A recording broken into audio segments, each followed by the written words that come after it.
Welcome to my channel Bhavani ముచ్చట్లు. నేను కొత్తగా పికిల్ బిజినెస్ స్టార్ట్ చేద్దాం అనుకుంటున్నాను కదా. ఇంకా ఈ పచ్చళ్ళ బిజినెస్ స్టార్ట్ చేయడానికి నేనైతే షాప్ అనేది రెడీ చేసుకుంటున్నాను. పచ్చళ్ళ షాప్కి ఫర్నిచర్ ఇది ఎలా సెట్ అవుతుంది అనుకుంటున్నారా?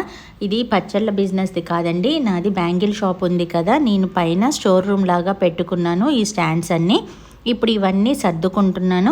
ఇప్పటికిప్పుడు ఇవన్నీ తీసేయాలంటే కూడా చాలా కష్టం అవుతుంది. అంతేకాకుండా నేను ఫ్యూచర్లో పెద్దగా బ్యాంగిల్ స్టోర్ అయితే పెట్టాలని అనుకుంటున్నాను. దానికోసం ఈ ఫర్నిచర్ అయితే ఎవరికి సేల్ తెలుసుకోలేదు. ఇంకా ఈ ఫర్నిచర్ అనేది ఇలానే ఉంచి ఈ పచ్చళ్ళ షాప్ అనేది స్టార్ట్ చేద్దామని డిసైడ్ అయ్యాను. ఇదిగోండి, ఈ ర్యాక్స్లో బ్యాంగిల్స్ అయితే ఆల్రెడీ ఉన్నాయి. అవన్నీ నేనైతే ఒక పక్కగా సర్దుకుంటున్నాను. ఈరోజు మార్నింగ్ నుండి మా అందరికీ ఇదే పని. కింద షాప్ క్లోజ్ చేసేసి పైన షాప్ అంతా నీట్గా సర్దుకుంటున్నాము. ఈ బ్యాంగిల్స్ అన్నీ ఒక పక్కగా సర్దుకుంటున్నాము. దాంతో మాకు ఎదురుగా పచ్చళ్ళకి ఎదురుగా ఏమీ కనిపించకుండా నీట్గా ఉంటుందని ఇలా సైడ్కి అయితే సర్దేసుకుంటున్నాను. ఇప్పుడు దీనికే ఎక్కువగా ఫర్నిచరు అవి చేయించి రెడీ చేయించుకోవచ్చు. కానీ బిజినెస్ ఎలా నడుస్తుందో చూసి దాన్ని బట్టి ఫర్నిచర్ అంతా మార్చుకుందాం. ప్రజెంట్గా ఉన్న షాప్లోనే అయితే స్టార్ట్ చేద్దాము అని అనుకుంటున్నాను. మనకు కావాల్సింది పచ్చళ్ళ టేస్ట్ కానీ ఫర్నిచర్ ఏమి కాదు కదా. పచ్చళ్ళకి కావాల్సింది నీట్నెస్, క్వాలిటీ, ఈ రెండు ఉంటే చాలు. పచ్చళ్ళు అయితే క్లిక్ అవుతాయని నేను అనుకుంటున్నాను. ఇంకా అందుకే ఉన్న షాప్ని అయితే నీట్గా మెయింటైన్ చేద్దామని ఇవన్నీ పక్కగా సర్దుకుంటున్నాను. ఆల్రెడీ చిన్నగా పచ్చళ్ళు స్టార్ట్ చేసి కింద నా షాప్లోనే సేల్ చేయడం మొదలుపెట్టాను. కానీ కింద బ్యాంగిల్ స్టోర్ కాబట్టి పచ్చళ్ళు అనేది అస్సలు సెట్ కావట్లేదు. చాలాసార్లు ట్రై చేశాను ఎట్లా సెట్ చేయాలి అనేది, కానీ సెట్ అవ్వలేదు. ఇక పైననే ఈ షాప్ అనేది స్టార్ట్ చేస్తున్నాను. చూడాలి ఈ ఇయర్లో ఈ బిజినెస్ అనేది ఎలా ఉంటుందో, బాగా రన్ అవుతుందో లేదో, ఎలా ఉంటుందో అనేది నాకు కూడా టెన్షన్గానే ఉంది. కాకపోతే నాకైతే చాలా ర్యాక్స్ అనేవి ఉన్నాయి. సీసీ కెమెరాలు ఇంతకు ముందు షాప్వి ఉన్నాయి. అవన్నీ ఇప్పుడు సెట్ చేయించుకుంటున్నాను. దాంతో నాదైతే ఒక షాప్ అనేది మంచిగానే రెడీ అవుతుంది. ఒక పికిల్ షాప్ కొత్తగా స్టార్ట్ చేసే వాళ్ళు ఎలా స్టార్ట్ చేస్తారో నాకున్న ఫర్నిచర్తో నేను కూడా అలాగానే స్టార్ట్ చేస్తున్నాను. నా దగ్గర ఇప్పుడు ఉన్న ఫర్నిచర్ అంతా ఒక షాప్ పెట్టడానికి సరిపోయేంత ఫర్నిచరే. ఇంకా ఈ గ్లాసులు ఇవన్నీ ఇంతకుముందు పక్కకి పెట్టుంచాను. నేను ఒక పెద్ద బ్యాంగిల్ స్టోర్ పెట్టాలన్న ఆలోచన ఉంది. దానికోసం నా దగ్గర ఏ ఫర్నిచర్ ఉన్నా ఎప్పుడూ సేల్ చేయకుండా అలానే ఉంచుకుంటున్నాను. ఇంతకుముందు ఇదే షాప్లో నేనైతే రోలింగ్ మిషన్ పెట్టాను. మీకు ఐడియా ఉందో లేదో, నా షాప్ పైన రోలింగ్ షాప్ స్టార్ట్ చేశాను అని చెప్పాను కదా. ఈ రూమే అది. ఇంత పెద్ద రూమ్ ఉంది కాబట్టి ఇప్పుడైతే నాకు పికిల్ హౌస్కి ఈజీగానే ఉంటుంది. ఇంకా నేను ఈ ఫర్నిచర్ అంతా ఇప్పుడైతే సెట్ చేసుకుంటున్నాను. అప్పుడు రోలింగ్ మిషన్కి అడ్డం వస్తుందని ఇవన్నీ తీసి పక్కకు పెట్టుకున్నాను. ఇంక ఇవన్నీ తీసి ఇప్పుడైతే ఇవి సెట్ చేసుకుంటున్నాను. చూడండి, ఇవంతా చాలా కాస్ట్లీ సెట్టింగే. ఇవంతా గ్లాస్ ఫిట్టింగ్తో ఉండేది ఇంతకుముందు షాపు. నేను కింద స్టాక్ అంతా తెచ్చి పైన ఇలా సర్దుకునేదాన్ని. తర్వాత ఆ రోలింగ్ మిషన్ పెట్టినప్పుడు ఇవన్నీ తీసి పక్కకు పెట్టాను. మళ్ళీ ఇప్పుడైతే యూజ్ అవుతున్నాయి. చూడాలి ఈ బిజినెస్ అనేది ఎలా ఉంటుందో. కొత్తగా ఏదైనా బిజినెస్ స్టార్ట్ చేసినప్పుడు ఎవరికైనా టెన్షన్గానే ఉంటుంది.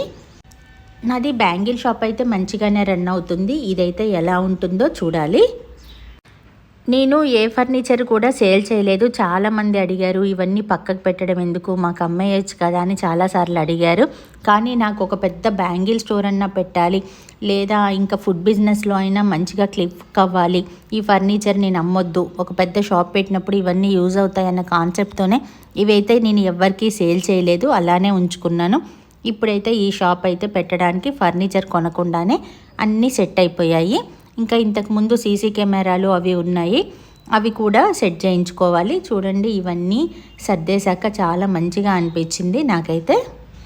ఈ పనంతా ఒక్క రోజులో అయితే కాలేదు. మేమైతే ఒక 1 వీక్ నుండి షాప్ అంతా సర్దడం మొదలు పెట్టాము. అంతకుముందు రోలింగ్ మిషన్ ఉంది, గాజులు అన్నీ పక్కకు పెట్టాము. అవన్నీ సెట్ చేసుకోవడానికి చాలా టైం పట్టింది. ఎలా అయినా ఒక స్టోర్ రూమ్ లాగా పెట్టిన దాన్ని ఒక షాప్ లాగా మార్చాలి అంటే చాలా కష్టపడాలి. ఇంకా మేము కింద షాప్ క్లోజ్ చేసి కూడా పైన అంతా సర్దుకుంటూనే ఉన్నాము. అంతా సెట్ అయ్యాక మీకు షాప్ అనేది క్లియర్గా వీడియో చేస్తాను. కింద షాప్ నుండి నేను పైకి ఎలా వస్తాము, దారి ఎలా ఉంటుంది, ఈ షాప్ ఎలా సెట్ చేశాను అనేది క్లియర్గా ఒక వీడియో కూడా చేస్తాను. ఇంకా ముందు షాప్ మొత్తం సెట్ చేసుకొని తర్వాత పచ్చళ్ళు చేయడం అనేది స్టార్ట్ చేయాలి. ఇంకా నేను నా పచ్చళ్ళ షాపు ఎలా స్టార్ట్ చేస్తాను, ఎలా పచ్చళ్ళు అనేది పెడతాను అనేది రెగ్యులర్గా వీడియోస్ చేస్తూ ఉంటాను. నేనైతే ముందుగా పసుపుతో స్టార్ట్ చేద్దామని ఒక పెద్ద హోల్సేల్ షాప్కి వెళ్ళాను. నేను ఎప్పుడైనా ఇంట్లో వాడుకోవడానికి పసుపు కొమ్ములతోనే పసుపు పట్టించుకుంటాను. విడిగా అయితే నేను పసుపు కొనను. అందుకే ముందుగా అయితే పసుపు కొమ్ములు తీసుకొని నేను పట్టించుకుంటున్నాను.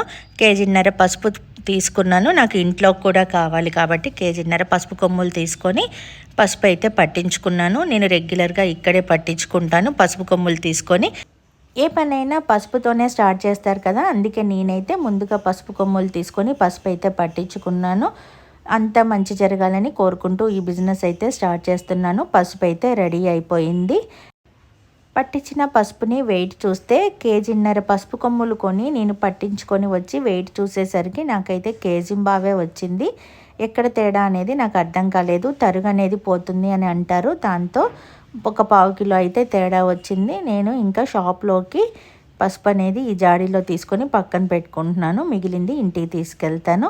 ఇంకా పసుపు అనేది రెడీ అయిపోయింది కాబట్టి మిగిలిన పనులు అయితే స్టార్ట్ చేస్తాను. ఇంకా ముఖ్యంగా పచ్చడిలకు కావాల్సింది కారం. ఇంకా నేను కారం అయితే పట్టించాలి.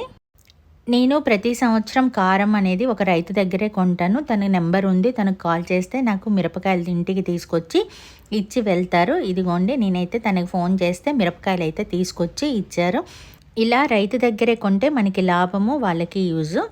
ఇప్పుడు నేనైతే సరుకులు తేవడానికి డీమార్ట్కి వచ్చాను. అన్ని రకాల పచ్చళ్ళు పెట్టాలి కాబట్టి వాటికి కావాల్సిన సరుకులన్నీ నేనైతే డీమార్ట్లోనే తీసుకుంటాను. ఇంకా రెగ్యులర్గా పెడదామని అనుకుంటున్నాను కాబట్టి ఎక్కువగానే సరుకులు తీసుకొని వెళ్తాను. ఇలా ఒక్కొక్క పని కంప్లీట్ చేసుకుంటే పచ్చళ్ళు పెట్టడం అనేది చాలా ఈజీ అవుతుంది. ముందుగా ఇలాంటి ఐటమ్స్ అన్నీ సెట్ చేసి పక్కన పెట్టుకుంటే ఇంక ఇంట్లోనే కూర్చొని పచ్చళ్ళు అయితే పెట్టొచ్చు. ఎప్పుడైనా క్వాలిటీ ఐటెం పెట్టాలి అనుకున్నప్పుడు అన్నీ మనం దగ్గర ఉండి చూసి చేసుకుంటే ఈజీగా ఉంటుంది. ఇప్పుడు ఏదైనా పని ఎవరికైనా చెప్తే వాళ్ళు ఎలా చేశారో ఏంటో అని అనుమానం అనిపిస్తుంది. అదే మనమే వెళ్ళి తీర్చుకుంటే అన్నీ మనం క్వాలిటీగా తెచ్చామన్న ఫీలింగ్ ఉంటుంది. ఒక షాప్ పెట్టాలి అనుకుంటే ఇలాంటి పనులు అయితే చాలా ఉంటాయి. అందుకే నేను ఎవరైనా కొత్తగా స్టార్ట్ చేయాలి అనే వాళ్ళకి యూజ్ అవుతుందని నా వీడియోస్ అయితే రెగ్యులర్గా పోస్ట్ చేస్తూ ఉంటాను. ఇంకా నేనైతే షాప్లో సీసీ కెమెరాలు పెట్టించుకుంటున్నాను. ఈ కెమెరాలు కూడా ఇంతకుముందు నా దగ్గర ఉన్న కెమెరాలే ఇక్కడైతే సెట్ చేయించుకుంటున్నాను. ఇదిగోండి, షాప్ అయితే ఆల్మోస్ట్ రెడీ అయిపోతుంది. ఇంకా సీసీ కెమెరాలు సెట్ చేయించుకొని ఇంకా చిన్న చిన్న పనులు కొన్ని ఉన్నాయి, అవన్నీ కంప్లీట్ చేసుకుంటే నాకైతే షాప్ అనేది సెట్ అయిపోతుంది. ఒక షాప్ పెట్టాలి అంటే ముందుగా ముఖ్యంగా కావాల్సింది ఒక షట్టర్ తీసుకోవాలి, ఫర్నిచర్ చేయించుకోవాలి, కావాల్సినట్టు లైటింగ్ సెట్ చేసుకోవాలి, ఇలా సీసీ కెమెరాలు సెట్ చేయించుకోవాలి. ఇవన్నీ పనులు అనేవి ఒక షాప్ పెట్టాలి అంటే కంపల్సరీగా ఉండాల్సిన పనులు. అసలు మనం తెచ్చే మెటీరియల్ కంటే కూడా ఈ ఫర్నిచర్కి, షాప్కి, వీటికి చాలా ఖర్చు అవుతుంది. షాప్ అంతా కంప్లీట్ అయ్యాక వీడియో చేస్తాను. ఇప్పుడైతే ఇలా ఒక్కొక్క పని చేయించుకుంటున్నాను. న్యూ ఇయర్ నుండి నేనైతే ఈ షాప్ పని మీదే ఉన్నాను. బిజినెస్ అనేది 2025లో ఎలా ఉంటుంది, ఈ కొత్త బిజినెస్ అనేది చూడాలి. నా వీడియోస్ రెగ్యులర్గా పెడుతూ ఉంటాను, ఫాలో అవ్వండి. Please like, share and subscribe to my